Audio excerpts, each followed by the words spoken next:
Bab 4109, Terobsesi. Saat ini, Dev sepertinya telah membuka pintu ke dunia baru, dan dia sangat bersemangat.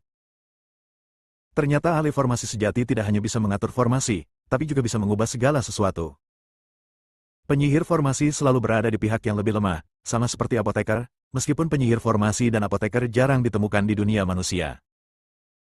Dia sangat dihormati, tetapi dalam hal kekuatan sebenarnya, apakah dia seorang ahli susunan atau apoteker, dia lebih lemah dari biksu lainnya. Namun sekarang tampaknya para master formasi tidak lemah, tetapi banyak master formasi yang belum memahami penggunaan pola formasi. Pola ilahi kelahiran Dev dan pola sihir kelahiran mengalir dalam kemuliaan. Hubungan antara keduanya semakin dekat, dan aura aneh terus-menerus terpancar dari alis Dev. Kemudian jalan bergaris menyala di depan Dev. Kemudian Dev dengan cepat mengukir dengan satu tangan, dan garis di depannya terus berubah sesuai keinginan Dev. Segera pola ilahi muncul sepenuhnya, diikuti oleh pola kedua. Kemudian Dev mulai mengukir pola ajaib. Setelah pola ajaib muncul, mereka menutupi pola ilahi. Saat ini, kedua jalur tersebut belum dapat sepenuhnya terintegrasi, tetapi tidak eksklusif. Ketika Dev melihat ini, pikirannya terus menguat. Selama garis-garis ini menyatu, sebuah objek akan dihasilkan. Dia dapat mengembangkan objek, dan di mata orang luar, objek ini diciptakan oleh Dev dari udara tipis. Gawat, anak ini jadi gila. Nenek moyang pola dewa yang sedang mengamati Dev tiba-tiba terkejut dan berkata, tingkat kultivasi Dev saat ini tidak cukup, tetapi dia ingin menggabungkan kedua garis secara paksa. Ini hanya meminta kematian. Anda harus tahu bahwa sekali Anda menjadi gila, meskipun Anda abadi, Anda akan menjadi demensia, yaitu Anda akan menjadi cacat. Patriark Pola Lahi tidak bisa membiarkan pria berbakat seperti Dev menjadi gila. Saya melihat tubuh Divine Mark Patriark bergerak di depan Dev. Lalu dia berteriak, berhenti berlatih, cepat hentikan. Mata Dev memerah dan dia tidak bisa mendengarkan sama sekali. Dia sudah sangat terlibat di dalamnya sekarang. Dia sudah memahami misteri pola susunan, jadi dia ingin menggabungkan kedua pola susunan. Setelah melihat ini, Patriark Pola Ilahi mengulurkan tangan untuk menangkap Dev. Ketika Dev melihat leluhur pola dewa mencoba menghentikannya berlatih, dia segera menembakkan bola api. Api yang mengejutkan menyelimuti leluhur pola lahi, dan Patriark Pola Ilahi melambaikan tangannya, langsung menghancurkan api di sekitarnya, dan meraih bahu Dev.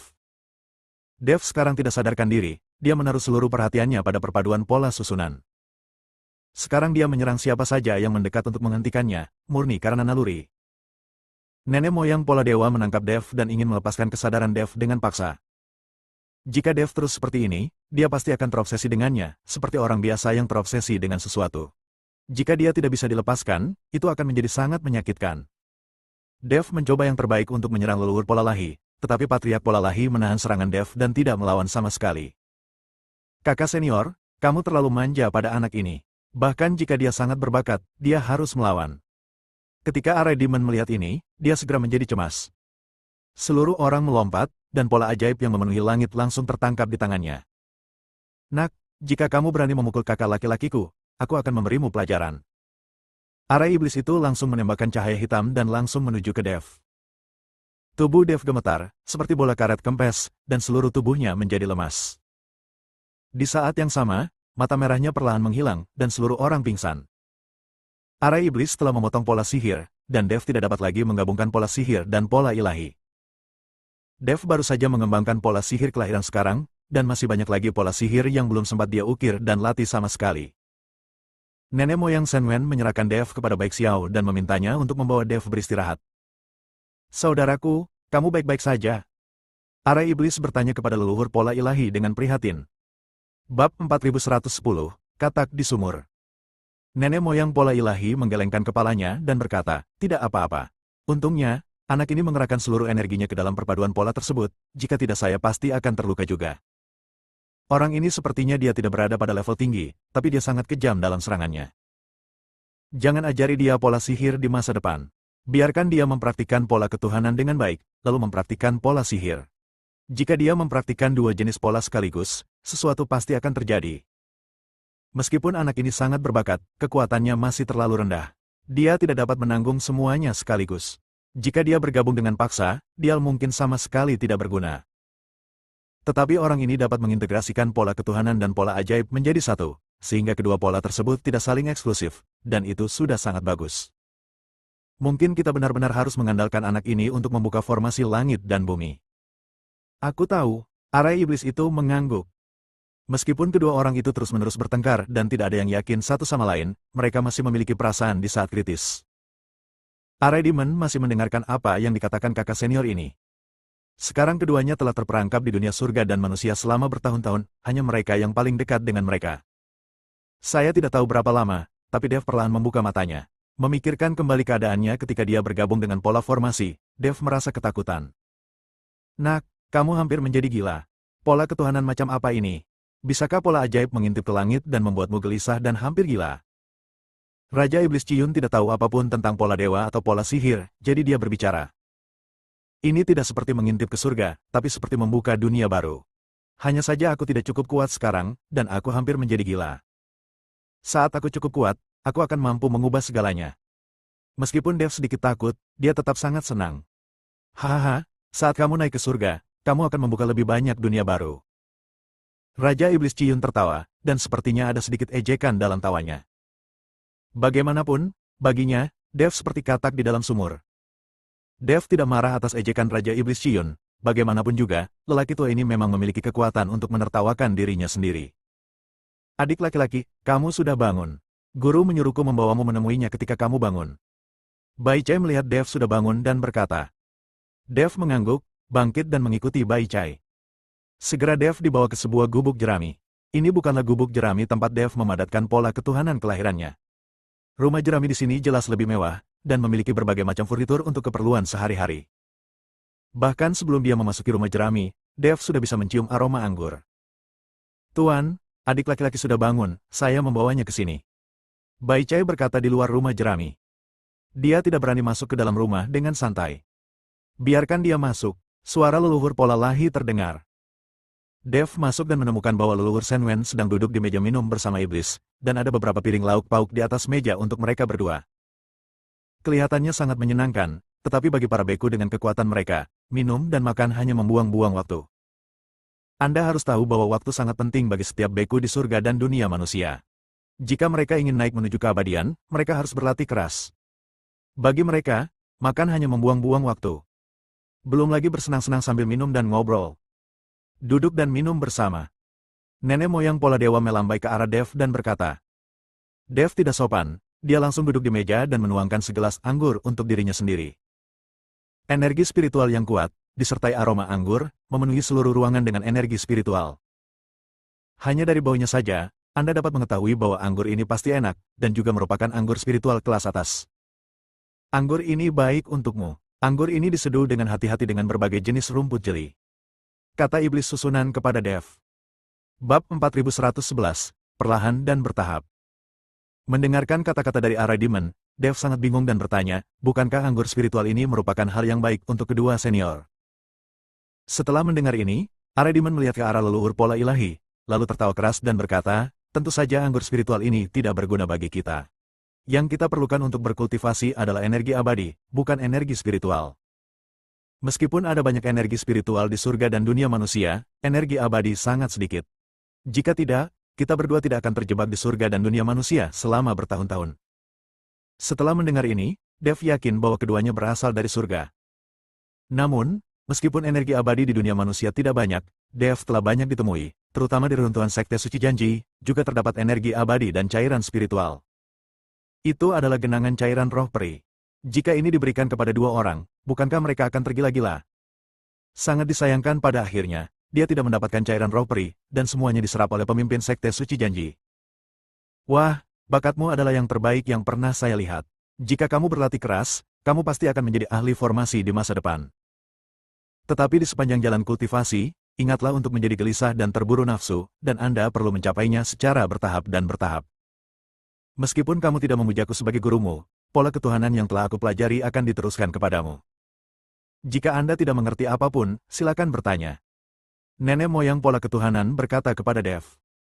Saya tidak bisa mengajari Anda pola ajaib untuk saat ini. Ketika Anda sepenuhnya menguasai pola ilahi, datang dan pelajari pola ajaib dari saya. Lagi pula kami tidak akan meninggalkan tempat ini. Arai Iblis juga berbicara kepada Dev. Terima kasih dua senior. Saya hanya punya sesuatu yang tidak jelas. Mengapa kedua senior itu terjebak di dunia surga dan manusia? Dev sangat penasaran, bagaimana mungkin dua orang dari surga bisa terjebak? Seperti Raja Iblis Shiyun, tubuhnya hancur dan sisa jiwanya bersembunyi di surga dan dunia manusia. Ada juga iblis darah, iblis angin, dan lainnya, dan jiwa mereka yang tersisa telah ditekan.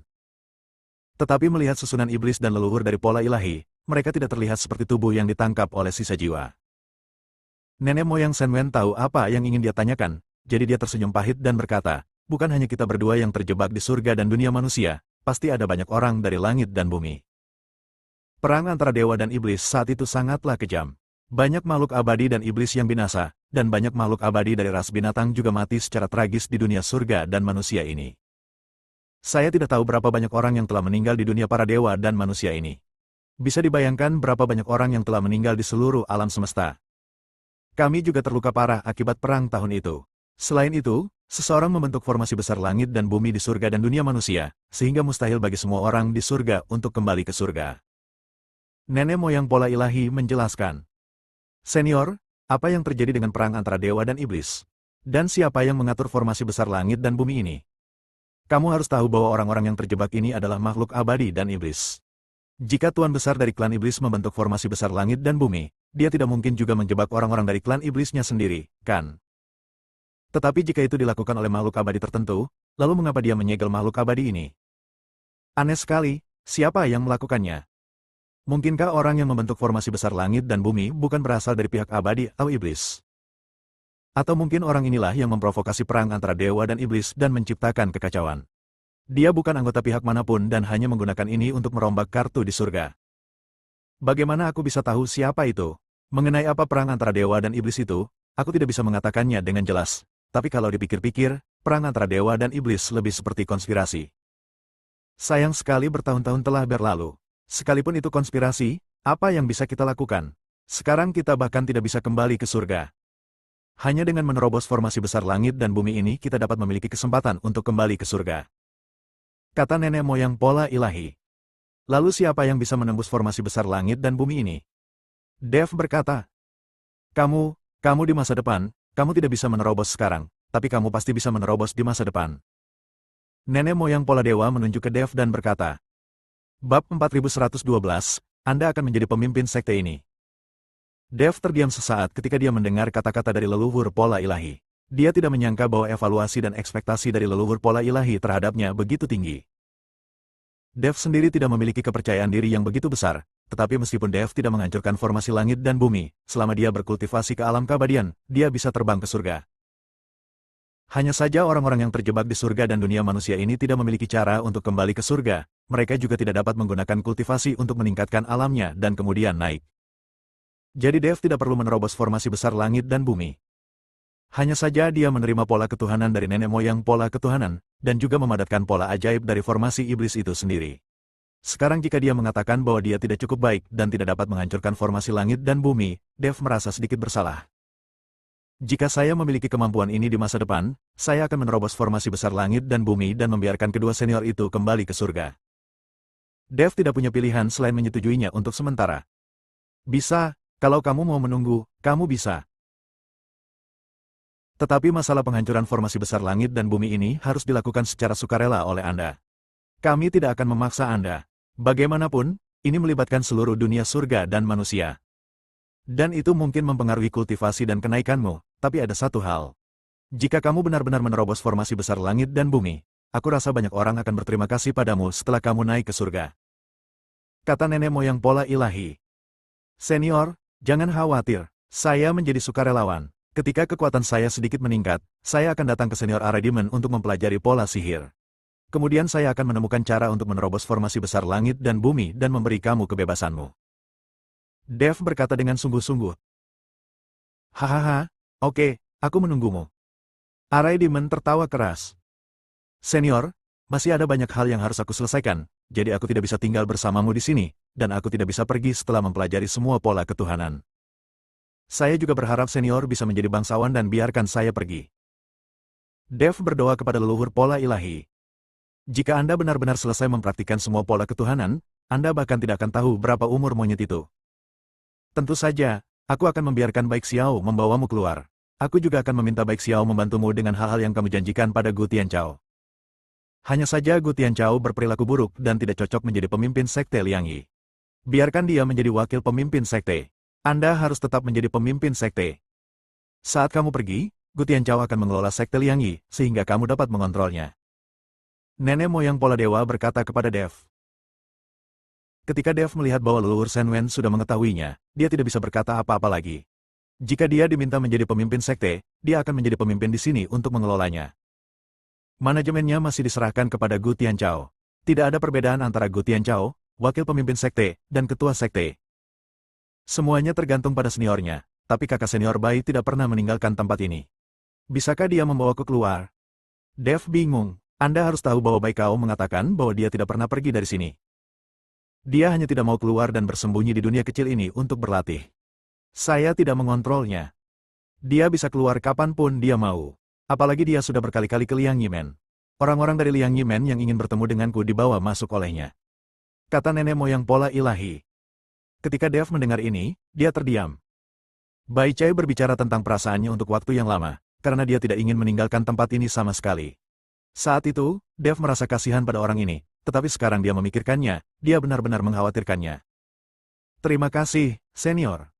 Dev berdiri dan bersiap untuk pergi dari sini. Tetapi ketika Dev berbalik, Patriark Tanda Ilahi berbicara lagi, jangan ambil semua batu giok darah itu. Hanya ada 2 yang tersisa. Mari kita bersaudara pulih. Kami tidak akan berkompetisi lagi mulai sekarang. Kami hanya akan menunggu dengan tenang sampai Anda menerobos formasi besar langit dan bumi dan kembali ke surga. Ketika Dev mendengar ini, wajahnya langsung memerah.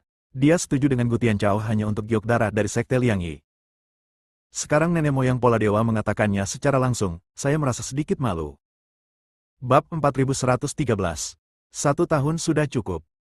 Jadi begitu. Dev mengangguk. Setelah Dev keluar dari rumah jerami, Bai Chai menyeringai pada Dev dan berkata, adik laki-laki, ikut aku. Bai Chai membawa Dev ke Liang Yimen. Tapi leluhur pola lahi dan Arai Demon terus minum.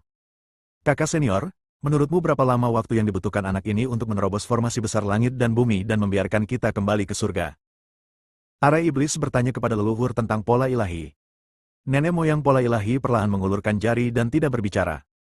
100 tahun, Iblis formasi tampak terkejut, ini tidak mungkin, orang ini mungkin tidak akan mampu menembus alam kesengsaraan dalam 100 tahun. Bagaimana dia bisa menembus formasi besar langit dan bumi ini? Ini bukan 100 tahun, kata leluhur pola ilahi. Itu 1000 tahun. Arai Demon menenangkan, itu masih mungkin dalam 1000 tahun, tapi kami berdua bersaudara masih menghabiskan waktu di sini. Saat kami kembali ke surga, seluruh surga akan berbeda.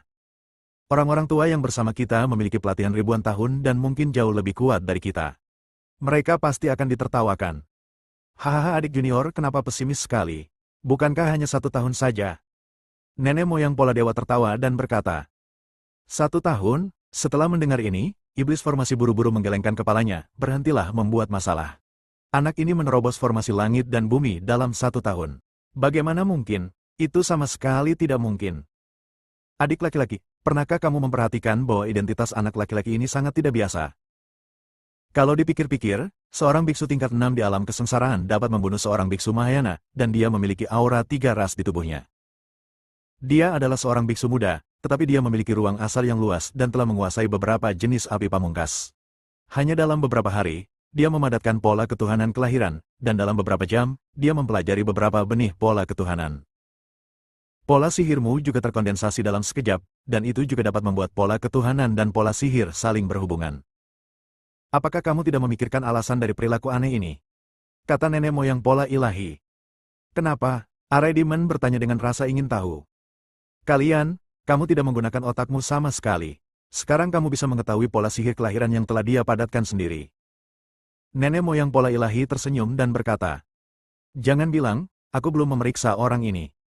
Setelah Arai Demon selesai berbicara, dia dengan ringan menyentuh kekosongan dengan jarinya, dan sebuah pola ajaib muncul. Dalam sekejap, mata Arai Demon melebar, dan gelas anggur yang dia pegang jatuh ke tanah dengan keras. Senior, kakak, dia sebenarnya adalah wujud asli dari naga emas, putra naga. Apakah dia anak orang itu? Kata iblis susunan dengan ngeri. Ya, itu sebabnya saya katakan bahwa dalam 1 tahun, formasi besar langit dan bumi ini mungkin akan hancur. Nenek moyang pola ilahi mengangguk dan berkata. Setelah Arai Demon tenang beberapa saat, dia berkata dengan semangat, hahaha, mungkin bahkan dalam waktu kurang dari 1 tahun, tapi dalam setengah tahun, kita bisa kembali ke surga. Kami berdua masih ingin menerima seseorang sebagai murid kami. Ini sungguh memalukan. Jika para bajingan di surga itu mengetahui hal ini, mereka akan menertawakan kami selamanya. Jika dia tidak memadatkan pola ketuhanan kelahiran, saya tidak akan menggunakan pola ketuhanan kelahiran untuk menyelidikinya. Siapa yang mengira identitasnya? Identitasnya sekarang tersembunyi dengan baik. Saya khawatir tidak banyak orang yang dapat melihatnya, jadi kita harus merahasiakan masalah ini. Kata nenek moyang pola ilahi. Kakak senior, jangan khawatir. Kami akan berada di sini sepanjang hari, dan kami tidak akan bisa memberitahu orang lain. Dengan identitas seperti dia, semakin kuat kekuatannya, semakin dalam identitas itu disembunyikan. Saya khawatir dia hanya akan terungkap pada akhirnya. Tempat kecil seperti alam surgawi sebenarnya bisa menyembunyikan putra naga. Arai iblis menghela nafas sebentar. Mungkin dia bahkan tidak tahu identitas aslinya, jadi kita berdua bisa menunggu saja. Nenek moyang dari pola ilahi tersenyum ringan. Arai Demon dan leluhur pola ilahi mengangkat gelas mereka dan minum lebih banyak dan lebih bahagia. Bab 4114, Sanjungan. Liang Yimen. Gu Tianchao sangat tertekan saat ini. Dia setuju dengan Dev, tetapi sekarang Dev tidak melihat seorang pun hidup, tidak ada mayat, dan tidak ada berita sama sekali. Hari pemilihan pemimpin sekte akan segera tiba. Gu Tianchao tahu bahwa dengan kualifikasinya, dia tidak akan bisa menjadi pemimpin sekte, jika tidak, dia tidak perlu bergabung dengan Dev. Elder Gu, Tuan, silakan datang ke sini. Pada saat ini, seorang murid sekte Liang Yi datang dan berkata. Gu Tianchao mengangguk, lalu bangkit dan menuju ke aula utama. Ada banyak orang di aula utama, kebanyakan dari mereka adalah pejabat senior sekte Liang Yi. Peng Wu, penguasa gerbang Liang Yi, sedang duduk di atas tahta. Sistem sekte Liang Yi berbeda dengan sistem sekte lainnya. Setiap 20 tahun, sekte tersebut akan mengadakan pemilihan pemimpin sekte. Jika pemimpin sekte tidak cukup kuat, atau tidak populer di kalangan masyarakat, dan didorong oleh orang lain, maka dia hanya bisa duduk santai sebagai penatua dan terus menunggu kesempatan berikutnya. Sistem seleksi ini memiliki kelebihan, yaitu siapapun mempunyai kesempatan untuk menjadi pemimpin sekte, dan juga dapat menghalangi pemimpin sekte untuk berkomentar. Namun, setelah ratusan ribu tahun penggantian, meskipun sistem ini masih ada, namun menjadi tidak efektif. Setelah setiap pemimpin sekte berkuasa, dia akan bekerja keras untuk mengembangkan kekuatannya sendiri, dan menggunakan kekuatan di tangan pemimpin sekte untuk mempercepat budidayanya. Dengan cara ini, bahkan jika periode 20 tahun telah tercapai, tidak ada yang berani memilih pemimpin sekte, dan pemimpin sekte asli akan tetap bertanggung jawab. Tuan, apakah Anda mencari saya? Setelah Gu Tianchao melihat master sekte, dia bertanya dengan panik. Dia ingin merebut posisi pemimpin sekte, tetapi dia tidak berani memberitahu siapapun tentang hal itu. Bagaimanapun, hati orang-orang sedang berperang satu sama lain. Jika Peng Wu mengetahuinya, Gu Tianchao akan tahu bahwa itu akan sulit baginya untuk mendapatkan pijakan di sekte Liang Yi. Itu sebabnya Gu Tianchao mencari bantuan dari kekuatan eksternal. Hanya dengan intervensi kekuatan eksternal barulah Peng Wu bisa digulingkan. Tetua Gu, hari pemilihan pemimpin sekte akan segera tiba. Bagaimana menurutmu? Peng Wu bertanya pada Gu Tianchao. Tentu saja, pemimpin sekte dipilih untuk masa jabatan berikutnya. Sekte Liang Yi kami menjadi semakin kuat di bawah kepemimpinan pemimpin sekte. Ketika Gu Tianchao melihat ini, dia dengan cepat menyanjungnya. Tanpa kekuatan absolut untuk menggulingkan Peng Wu, Gu Tianchao tidak akan melawan Peng Wu dengan cara apapun. Hahaha, Penatua Gu masih memahami keadilan. Tetapi saya mendengar bahwa Penatua Gu pergi menemui leluhur pola ilahi beberapa hari yang lalu. Peng Wu tiba-tiba menjadi sedikit kedinginan dan berkata. Gu Tianchao mengguncang pola ketuhanan sedikit, lalu mengangguk dan berkata, ya, saya pergi menemui leluhur pola ketuhanan, karena saya memiliki kebingungan tentang kultivasi, dan saya berharap leluhur dapat mengatasi kebingungan saya. Benarkah, kamu pasti tahu bahwa kamu, para tetua, yang ingin bertemu dengan leluhur pola ketuhanan, hanya memiliki kualifikasi setiap 50 tahun sekali. Kamu hanya menggunakan kualifikasi ini karena sedikit kebingungan. Kamu tidak bertemu dengan leluhur. Apakah kamu punya hal lain? Bukankah kamu pergi untuk melaporkanku? Peng Wu bertanya dengan dingin. Tidak, aku benar-benar ingin meminta nasihat. Aku tidak mengadu pada pemimpin sekte. Bagaimana aku bisa menyia-nyiakan kualifikasi penting itu hanya untuk mengadu padamu? Gu Tianchao dengan cepat melambaikan tangannya. Tapi saat ini, dahi Gu Tianchao sudah dipenuhi keringat dingin. Tidak apa-apa jika tidak. Seseorang mengatakan kepada saya bahwa Anda, Penatua Gu, bertekad untuk menjadi kepala sekte. Saya tidak begitu mempercayainya. Bagaimanapun, saya telah sangat baik kepada Penatua Gu selama bertahun-tahun. Selama bertahun-tahun, kamu diam-diam keluar untuk mencari pekerjaan pribadi dan mendapatkan uang pribadi. Aku juga menutup mata. Aku telah memperlakukanmu dengan baik. Peng Wu sengaja memukul Gu Tianchao. Master Sekte sangat baik padaku. Bagaimana aku bisa memiliki ide untuk menjadi Master Sekte? Saya akan mengangkat tangan untuk merekomendasikan pemimpin Sekte agar terus dipilih kembali. Di Sekte Liangyi kami, tidak ada orang yang lebih cocok daripada pemimpin Sekte. Gu Tianchao dengan cepat mulai menyanjung. Jika Peng Wu tidak senang dengan hal ini, maka hidupnya di Liangyi Men akan sulit di masa depan. Bersambung.